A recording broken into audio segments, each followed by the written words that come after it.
Hello ನಮಸ್ತೆ. ನೀವು ನೋಡ್ತಾ ಇದ್ದೀರಾ ಕರಿಯರ್ ಬೂಸ್ಟರ್ ಕನ್ನಡ ಯೂಟ್ಯೂಬ್ ಚಾನಲನ್ನು.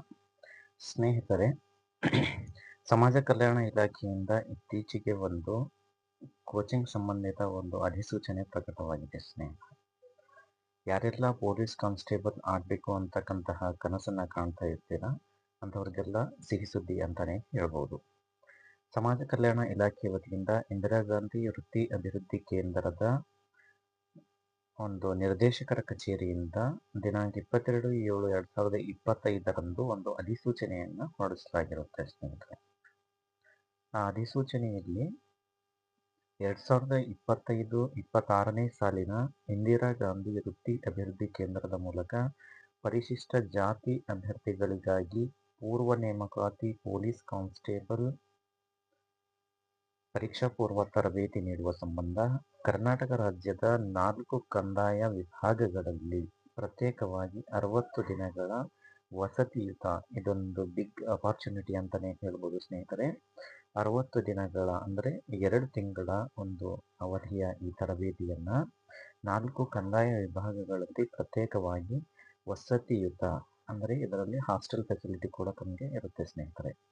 ಇಂಥ ಒಂದು ತರಬೇತಿಯ ಮೂಲಕ ಪೊಲೀಸ್ ಕಾನ್ಸ್ಟೇಬಲ್ ಆಗ್ತಕ್ಕಂತಹ ಆಕಾಂಕ್ಷಿಗಳಿಗೆ ಇದೊಂದು ಬಿಗ್ ಅಪಾರ್ಚುನಿಟಿ.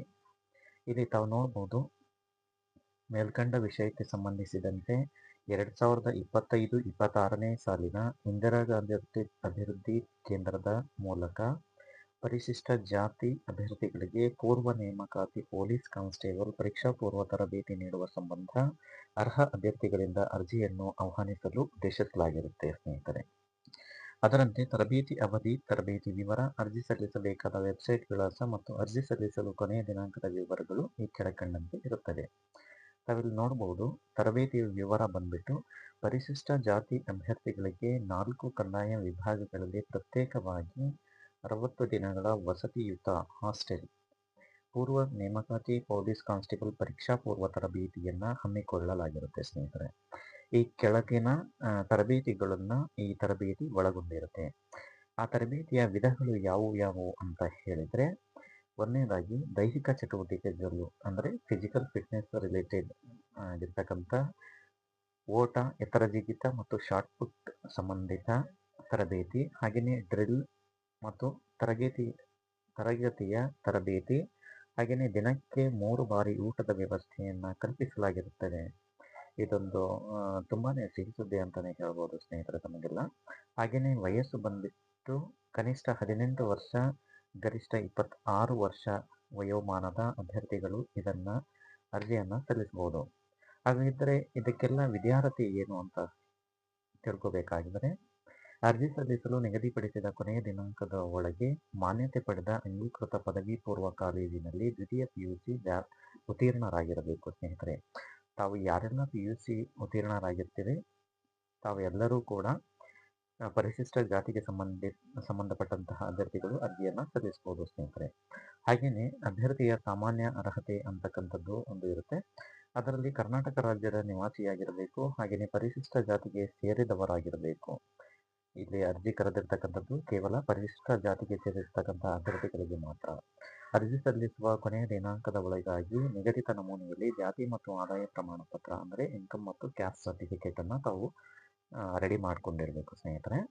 ಹಾಗೆಯೇ ವಾರ್ಷಿಕ ಆದಾಯ ಬಂದ್ಬಿಟ್ಟು ಎಲ್ಲ ಮೂಲಗಳಿಂದ ರೂಪಾಯಿ 5 ಲಕ್ಷವನ್ನು ಮೀರಿರಬಾರ್ದು. ತಮ್ಮ ಇನ್ಕಮ್ ಬಂದ್ಬಿಟ್ಟು 5 ಲಕ್ಷಕ್ಕಿಂತ ಹೆಚ್ಚು ಇರಬಾರ್ದು. 5 ಲಕ್ಷಕ್ಕಿಂತ ಕಡಿಮೆ ಇರತಕ್ಕಂಥ ಅಭ್ಯರ್ಥಿಗಳು ತಾವು ಈ ತರಬೇತಿಗೆ ಅರ್ಜಿಯನ್ನು ಸಲ್ಲಿಸಬಹುದು. ಹಾಗೆಯೇ ಈ ಅರ್ಜಿ ಸಲ್ಲಿಸಲು ತಮ್ಮ ಫಿಸಿಕಲ್ ಎತ್ತರ ಅಂದರೆ ಪುರುಷರಿಗೆ ಕನಿಷ್ಠ 168 ಸೆಂಟಿಮೀಟರ್, ಹಾಗೆಯೇ ಮಹಿಳೆಯರಿಗೆ ಕನಿಷ್ಠ 157 ಸೆಂಟಿಮೀಟರ್ ಎತ್ತರ ಇರಬೇಕಾಗಿರೋದು ಕಡ್ಡಾಯ. ಹಾಗೆಯೇ ತೂಕ ಮಹಿಳೆಯರಿಗೆ ಕನಿಷ್ಠ 45 kg, ಹಾಗೆಯೇ ಪುರುಷರಿಗೆ ಎದೆ ಅಳತೆ ಕನಿಷ್ಠ 86 ಸೆಂಟಿಮೀಟರ್. ಹಾಗೆಯೇ ಆಯ್ಕೆ ವಿಧಾನ ಬಂದ್ಬಿಟ್ಟು ದೈಹಿಕ ಅರ್ಹತೆಯ ಆಧಾರದ ಮೇಲೆ ಆಯ್ಕೆ ಮಾಡಲಾಗುತ್ತದೆ ಸ್ನೇಹಿತರೆ. ಅಂದರೆ ಫಿಸಿಕಲ್ ಟೆಸ್ಟ್ ಮೂಲಕ ತಮಗೆ ಈ ಆಯ್ಕೆ ನಡೆಯುತ್ತೆ ಸ್ನೇಹಿತರೆ. ಹಾಗೆಯೇ ಅರ್ಜಿ ಸಲ್ಲಿಸುವ ವಿಳಾಸ ಬಂದ್ಬಿಟ್ಟು ವೆಬ್ಸೈಟ್ ವಿಳಾಸ ಇಲ್ಲಿ ತಾವು ನೋಡ್ಬೋದು, http://igccd.karnataka.gov.in. ಹಾಗೆಯೇ ಅರ್ಜಿ ಸಲ್ಲಿಸಲು ಕೊನೆಯ ದಿನಾಂಕ ಬಂದ್ಬಿಟ್ಟು ಇದೇ ತಿಂಗಳ 31ನೇ ದಿನಾಂಕ ಕೊನೆಯ ದಿನಾಂಕ ಆಗಿರುತ್ತೆ. ಹಾಗೆಯೇ ತರಬೇತಿಯ ನಿಯಮಗಳು ಮತ್ತು ಷರತ್ತುಗಳನ್ನು ತಾವು ಇಲ್ಲಿ ನೋಡಬಹುದು. ಅರ್ಜಿ ಸಲ್ಲಿಸುವ ಪ್ರಕ್ರಿಯೆಯಲ್ಲಿ ಅಭ್ಯರ್ಥಿಯು ಆಯ್ಕೆ ಮಾಡಿದ ವಿಭಾಗದ ಪ್ರಕಾರ ತರಬೇತಿ ವಿಭಾಗವನ್ನು ನಿಯೋಜಿಸಲಾಗುತ್ತೆ. ಅಂದರೆ ಅರ್ಜಿ ಸಲ್ಲಿಸಿದ ತಕ್ಷಣ ನಂತರದ ಪ್ರಕ್ರಿಯೆಯಲ್ಲಿ ತಾವು ಯಾವ ವಿಭಾಗವನ್ನು ಆಯ್ಕೆ ಮಾಡಿಕೊಂಡಿರ್ತೀರಿ ಆ ವಿಭಾಗದ ಮೂಲಕ ತಮಗೆ ತರಬೇತಿಗೆ ನಿಯೋಜಿಸಲಾಗುತ್ತೆ ಸ್ನೇಹಿತರೆ. ಹಾಗೆಯೇ ಅಭ್ಯರ್ಥಿಯ ತರಬೇತಿ ವಿಭಾಗವನ್ನು ಬದಲಿಸುವ ಹಕ್ಕುಗಳನ್ನು ಇಲಾಖೆ ಹೊಂದಿರುತ್ತೆ. ಅಂದರೆ ತಾವು ಯಾವುದಾದ್ರೂ ಒಂದು ವಿಭಾಗವನ್ನು ಆಯ್ಕೆ ಮಾಡಿಕೊಂಡಿರ್ತೀರಿ ಅಂದರೆ ಅದನ್ನು ಬದಲಿಸುವ ಒಂದು ವ್ಯವಸ್ಥೆಯನ್ನು ಇಲಾಖೆ ಹೊಂದಿರುತ್ತೆ. ಹಾಗೆಯೇ ಅಭ್ಯರ್ಥಿಯು ತರಬೇತಿಯ ಎಲ್ಲ ನಿಯಮಗಳು ಮತ್ತು ನಿಬಂಧನೆಗಳನ್ನು ಪಾಲಿಸಬೇಕು ಮತ್ತು ತರಬೇತಿಯ ವೇಳಾಪಟ್ಟಿಯನ್ನು ನಿರ್ವಹಿಸಬೇಕು. ತರಬೇತಿಯ ನಿಯಮಗಳನ್ನು ಪಾಲಿಸದಿದ್ದರೆ ಅಭ್ಯರ್ಥಿಯನ್ನು ಅನರ್ಹಗೊಳಿಸುವ ಹಕ್ಕನ್ನು ಸಹ ಇಲಾಖೆಯು ಹೊಂದಿರುತ್ತೆ.